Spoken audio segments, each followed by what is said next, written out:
Ready to move in premium triplex villas at Kollur APR Projects.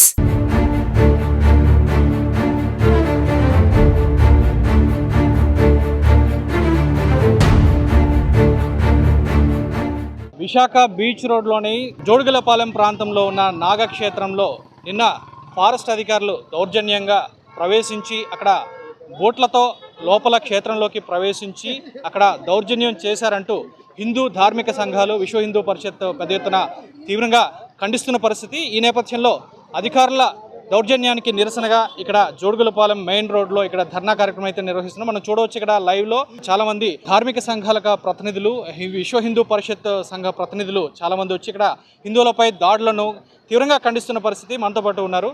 ఏం జరిగింది అసలు? Sir, నా పేరు విజయశేఖర్ ఫణీంద్ర అండి. నేను బీజేపీ స్టేట్ ధార్మిక సెల్ కో కన్వీనర్ని.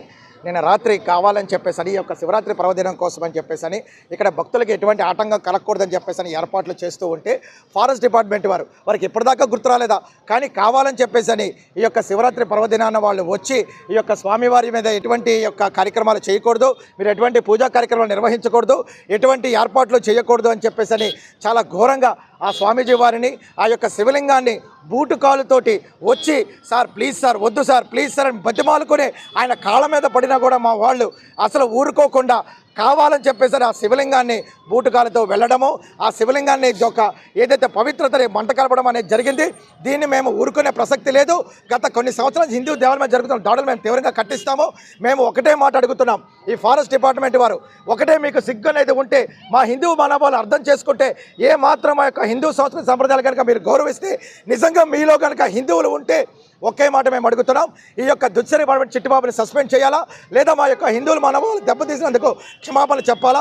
లేని పక్షంలో విశ్వ హిందూ పరిషత్ హైందవ సంఘాలతో కలిసి మేము రానున్న రోజుల్లో పెద్ద ఎత్తున ఉద్యమాలు చేస్తామని చెప్పి తెలియజేస్తున్నాం. ఆశ్రమాన్ని కబ్జా చేశారనే ఆరోపణలు అయితే వినిపిస్తున్నాయి. సో ఖాళీ చేయమన్నా సరే దౌర్జన్యం చేస్తున్నారనే మాటలు వినిపిస్తున్నాయి. ఈ రాజకీయ నాయకుల విగ్రహాలు ఎక్కడ పెడుతున్నారన్నా, సాక్షాత్ రోడ్ల మీద పెడుతున్నారు. ఈ ఫ్లెక్సీలు ఎక్కడ పెడుతున్నారన్నా, ప్రభుత్వ వాహనాలకు అడ్డంగా ఈ రోజున ఫ్లెక్సీలు అడ్డగడుతున్నారే, హోర్డింగ్స్ పెడుతున్నారే, వాటన్నిటికీ లేనటువంటి యొక్క కబ్జా ఈ యొక్క హిందూ దేవాలయానికి కొన్ని సంవత్సరాల నుంచి ఉన్నటువంటి యొక్క స్వయంభూ దేవాలయం మీద వచ్చిందన్న. ఇది కావాలని చెప్పేసి అని ఈ యొక్క శివరాత్రి పర్వదినాన్ని వీళ్ళు కావాలని చెప్పి చేశారు. హిందువుల మనోభావాలను దెబ్బతీస్తున్నారన్న. సో ఇప్పుడు హిందూ దేవాలయాలు కానివ్వండి, విగ్రహాలకు మీద వరుస దాడులు పలు చోట్ల చోటు చేసుకుంటున్నాయి. సో మహాశివరాత్రిని పురస్కరించుకుని ముందు రోజు ఈ ఘటన చూడడం ఏ విధంగా? ఇది హిందువుల మీద కక్షతో కూడుకున్నటువంటిది. సరే, ఆక్రమించారు. ఆక్రమణ ఈ రోజుది కాదు కదా, గత 30-40 సంవత్సరాల క్రితం ఉన్నటువంటిది. అసలు హిందూ దేవాలయాలు కానీ హిందూ మతస్థుల ఏవైతే ఆరాధనా స్థలాలు కానీ ఎక్కువగా ఉండేది కొండల్లోని కోనల్లోనే. మరి ఈ కొండలు కోనలు అందరూ కూడా ఫారెస్ట్ డిపార్ట్మెంట్ ఎందుకు తీసుకోలేకపోతున్నారు? సింహాద్రి అప్పన్న ఉన్నది కొండ మీదే, మరి అది ఫారెస్ట్ డిపార్ట్మెంటే. మరి అక్కడ ఎందుకు అలౌ చేస్తున్నారు అంటే హిందూ దేవాలయాల్ని కించపరిచేది.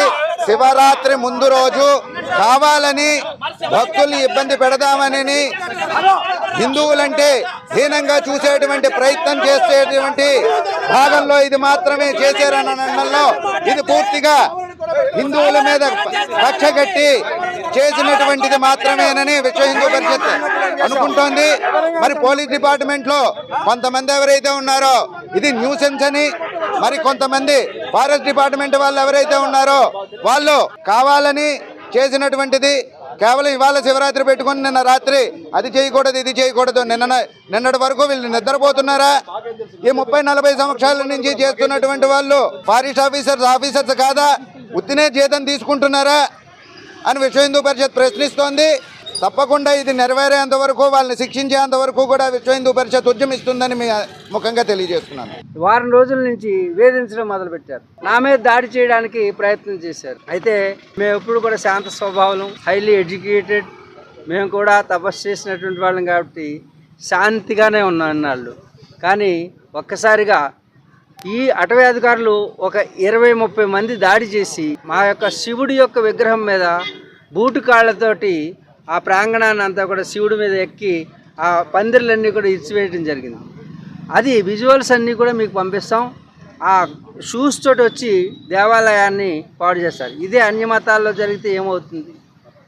ఎవరు శాంత స్వభావంతో మేము ఊరుకున్నాం, అయినప్పటికీ కూడా వాళ్ళు రెండోసారి మూడోసారి దాడి చేశారు. దీంట్లో తర్వాత ఒక 20 మంది 10 మంది అటవీ అధికారులు అని వాళ్ళు వచ్చారు. ముందుగా చిట్టుబాబు అనేటటువంటి అతను గార్డ్ అనుకుంటా, అతను చాలా సివిల్ డ్రెస్లో ఉన్నటువంటి కొంతమంది, అంటే ఇక్కడ ఉన్నటువంటి స్థానికులు కాకుండా వేరే వాళ్ళని ఎవరినో తీసుకుని వచ్చి దాడి చేయడం జరిగింది. అప్పుడు ఊరుకున్నాం.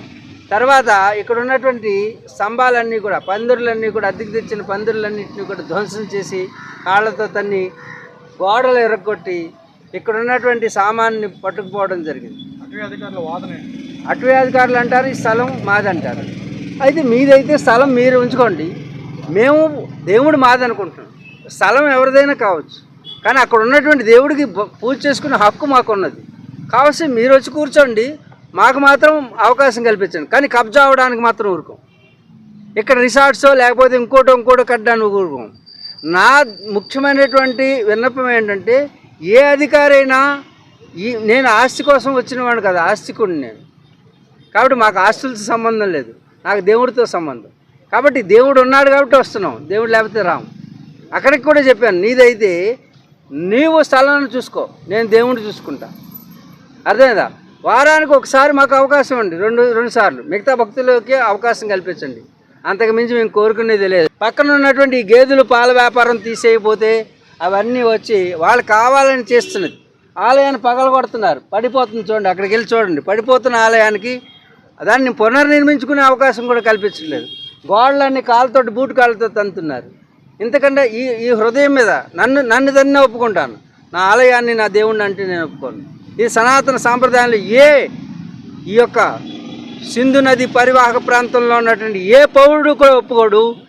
సింధుగా మేమందరం కూడా తప్పకుండా దీన్ని రక్షించుకుని తీరుతామని శపథం చేస్తాం. నేను ఇప్పటి వరకు ఉన్నది వీళ్ళందరినీ శాంతిగా ఉండమని ఆపేశాం. ఎందుకంటే ఇది ఎన్నికల ముందు ఒక ఇష్యూగా తయారవ్వకూడదు అనే ఉద్దేశంతో ఆపాం.